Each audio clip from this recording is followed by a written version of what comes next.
આ સ્વથી સ્વ આત્મા સુધીની આપણી ગતિ છે. અને એમાં પર વ્યક્તિ એટલે ત્રીજી વ્યક્તિ, પર વ્યક્તિ પરમાત્મા છે. પરમાત્માનો પણ પહેલાં બે અક્ષર પર, પરસ્પર દેવો બનવો પણ પહેલો અક્ષર પર. ફરીથી ધ્યાનથી સાંભળજો. આ સ્વથી એટલે કે આ દેહથી સ્વાત્મા સુધીની આપણી ગતિ છે. એમાં પર વ્યક્તિ એ પરમાત્મા છે.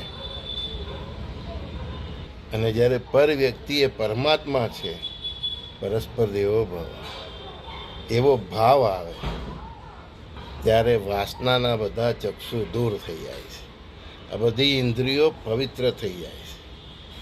બ્રહ્મચર્ય વ્રત માટે આમ ઇન્દ્રિયોનું ત્રાસ આપવાની જરૂર નહીં પડતી, બધું સહજ થઈ જાય છે. સ્વ અનુભવે મેં તમને આ કેટલું સરળ સમજાયું. હવે આટલું સરળ પણ ન સમજાય તો પછી એને શાસ્ત્ર કેવી ન સમજાય? હે ને?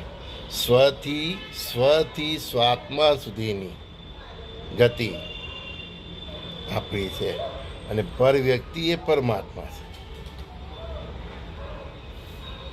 અને એ પર વ્યક્તિ પર જે દ્રષ્ટિ છે આપણી તે કઈ છે? પરસ્પર દેવો ભવ.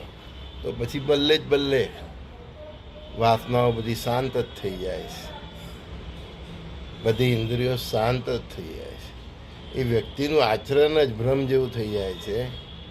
એ જ તો બ્રહ્મચર્ય. બ્રહ્મ જેવું જેનું આચરણ છે.